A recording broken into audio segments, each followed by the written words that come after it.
Milton সমাদ্দারের কার্যকলাপ নিয়ে রাজধানীর যে এলাকায় তার দুইটি আশ্রম, সেই দক্ষিণ পাইকপাড়ার বাসিন্দারা কি বলছেন তা জানিয়েছেন সহকর্মী আবুল কালাম আজাদ। ধন্যবাদ আপনাকে।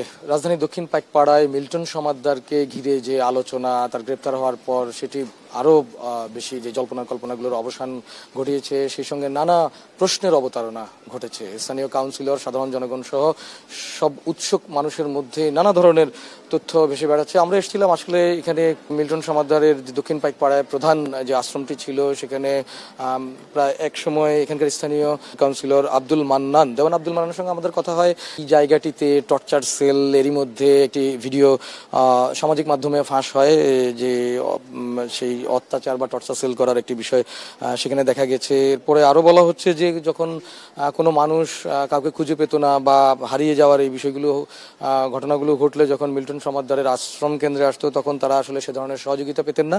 স্থানীয় কাউন্সিলর আমাদেরকে এরকম একটি বিষয় নিশ্চিত করেছেন এবং আরো বলেছেন যে এই এলাকারই একজন বাসিন্দা আকবর হোসেন, দীর্ঘদিনের স্থায়ী বাসিন্দা, তিনি তার 7-8 বছর আগের এরকম একটি ঘটনা ঘটে যে তার ছেলের সঙ্গে মারামারি বা সহিংসতার একটি ঘটনা ঘটে এবং মিল্টন সমাদ্দারের পুরোপুরি একটা পক্ষ নিয়ে তার যে সাঙ্গপাঙ্গ রয়েছে তারা সহ এই আকবর হোসেনের ছেলের সঙ্গে হামলার ঘটনা ঘটে। আরো কিছু বিষয়ে আমাদেরকে তুলে ধরেছিলেন যে যেমন কোনো একটি লাশ দাফন করার ক্ষেত্রে ডেথ সার্টিফিকেট একটি বিষয় থাকে।